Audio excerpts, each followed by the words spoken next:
ఈరోజు power packed breakfast తిన్నానండి. Lot of carrots, beetroots, potatoes అలాగే గ్రీన్ పీస్‌తో వెజ్ బాజీ చేసుకొని దాంతో రోటీతో తిన్నా. వెయిట్ లాస్ జర్నీలో క్రేవింగ్స్ అనేవి కామన్. మరి దాన్ని ఎలా ఓవర్‌కమ్ చేయాలంటే ఇలాంటి రెసిపీస్‌తోనే. మీకెప్పుడైనా పానీపూరి, పావ్ బాజీ లేదా జంక్ ఫుడ్ తినాలనిపిస్తే ఇలాంటి వెజ్ బాజీ చేసుకొని తినేస్తే క్రేవింగ్స్ కాస్త సాటిస్ఫై అయిపోతాయి. ఇంకా దీనిలో ఆనియన్స్ ఇంకా లెమన్ వేసుకుంటే స్వర్గం అనే చెప్పాలి.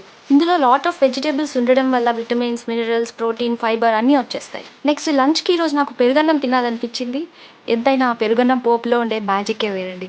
పెరుగన్నం వెయిట్ లాస్‌కి మంచిదా అంటే చాలా మంచిది. ఇందులో ఎక్కువ ప్రోటీన్, తక్కువ కేలరీస్ ఉంటాయి. కర్డ్‌లో ప్రోబయోటిక్స్ కూడా ఉంటాయి. అలాగే చాలా సేపు స్టమక్ ఫుల్‌గా అనిపిస్తుంది. గుర్తుంది కదా! మనం ఏది తిన్నా క్వాంటిటీ అనేది చాలా ఇంపార్టెంట్. కార్బ్స్ కాబట్టి కొంచెం తక్కువే రైస్ తినాలి. పెరుగన్నం కదా అని పికిల్ పెట్టుకుంటారేమో! అంటే అది కొంచెం టెంప్ట్ అయ్యాను. ఆంధ్ర వాళ్ళ వీక్‌నెస్ అండి పెరుగన్నంలో ఊరగాయ తినడం. మీరు మాత్రం తినకండి. ఎందుకంటే పికిల్స్‌లో లాట్ ఆఫ్ సోడియం అలాగే లాట్ ఆఫ్ ఆయిల్స్ ఉంటాయి తెలిసిందే కదా! నెక్స్ట్ ఈవినింగ్ నేను ఆరెంజ్ తిన్నా. ఆరెంజ్ అనేది నా బ్లడ్‌లోనే ఉంది.